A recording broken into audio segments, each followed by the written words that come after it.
America was founded on a radical idea that free citizens, not the government, hold the ultimate power. At the heart of that idea stands the Second Amendment, the right of the people to keep and bear arms. But today, a quiet transformation is underway inside the very institutions meant to protect our Constitution.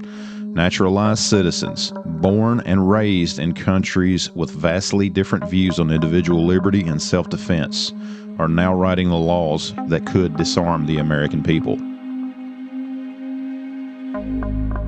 This is the story of how foreign-born elected officials are advancing gun control legislation and why it represents a profound threat to American civil rights, constitutional order, and national security.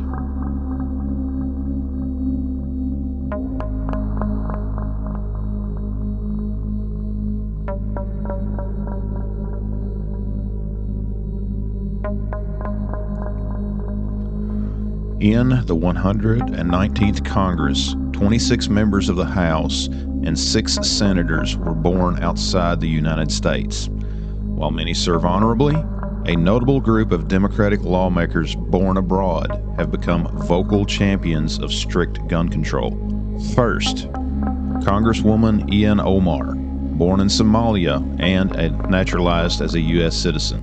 I do not know what society finds themselves in the place that we continuously find themselves since Columbine, that comes together in these moments of grief, that rightfully prays for the grieving families and victims, but does not come together to do whatever they can to make sure this does not happen again.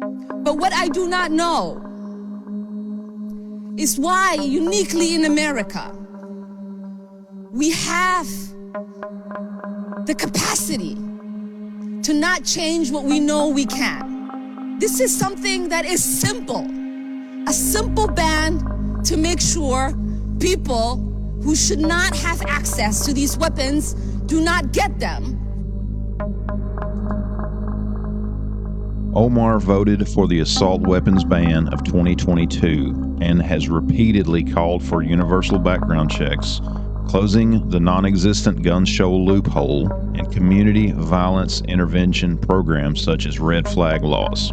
She has described America's gun laws as fundamentally broken. Rep. Jayapal, born in India. It should not be a partisan issue. There is no reason for us to have assault weapons out on the streets. That is not what our founding framers intended in our Constitution. And so we can pass the assault weapons ban in the House. We already have in the last session. The question is, can we pass it in the Senate?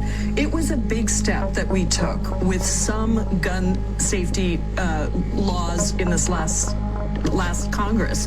But it wasn't enough. I mean, there should be these bipartisan initiatives around just making sure that people are licensed to carry guns. I mean, there's so many things that could be done, and it's just unfortunate that the NRA continues to oppose every single thing that we put forward, including many of these bipartisan initiatives.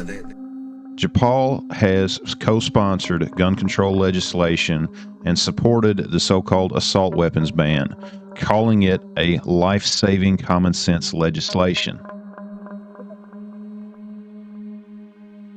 We are gathered here to ask for simple fairness from our Republican colleagues. We just want our constituents to have the dignity to have their elected representative cast a vote on gun safety legislation. Lou has spoken on the House floor in support of various gun control legislation. These are not abstract policy preferences. They strike at the heart of a fundamental civil right. The Second Amendment was never intended as a limited hunting privilege. It was written as the ultimate insurance policy against tyranny, the idea that an armed populace serves as the final check on government power.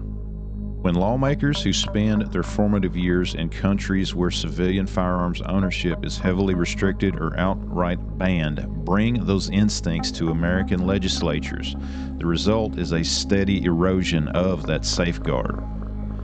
Every proposed ban on semi-automatic rifles, every limit on magazine capacity, every new restriction on private transfers shifts power away from law-abiding citizens and towards the state.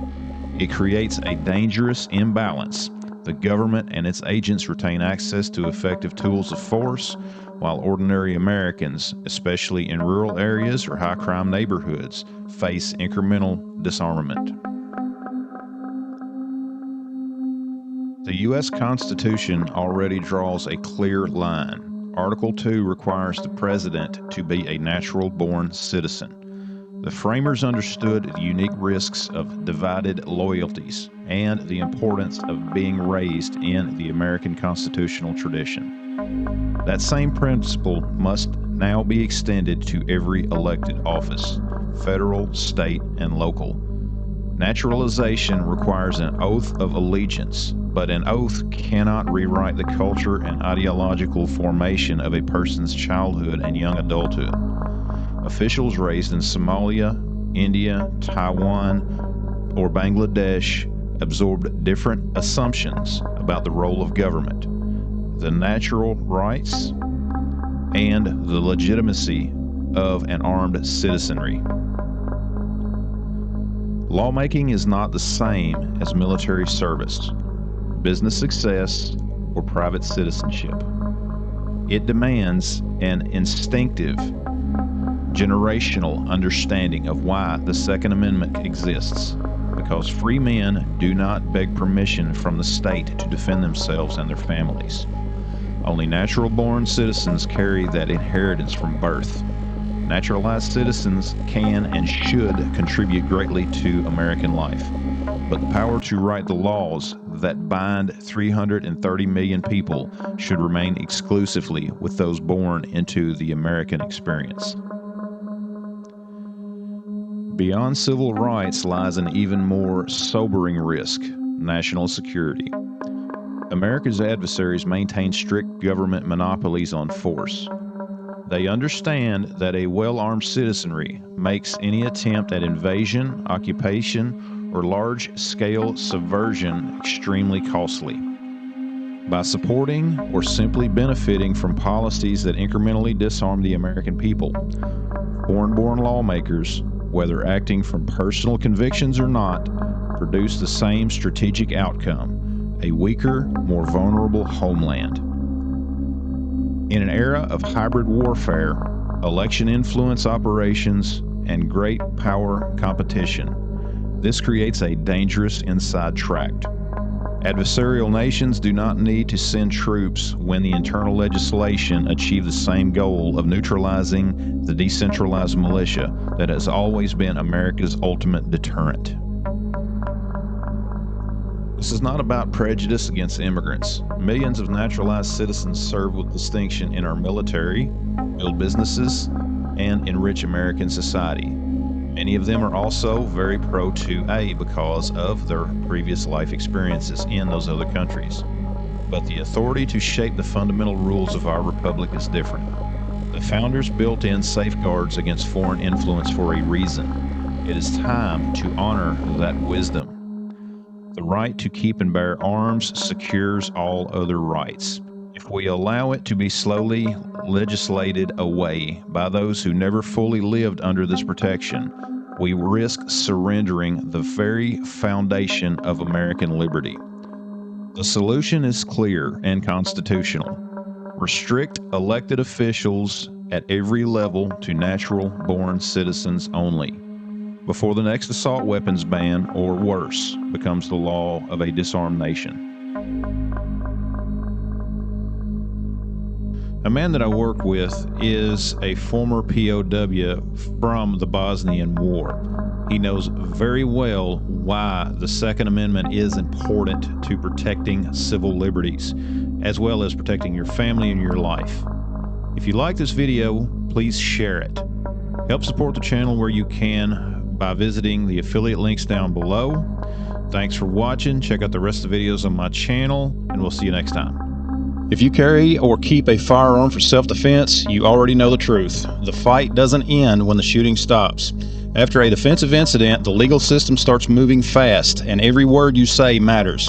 That's why I trust Attorneys on Retainer. One call puts you in contact with a real attorney immediately, day or night, because the right move after self-defense is legal protection. Sign up today using my code and save on your membership.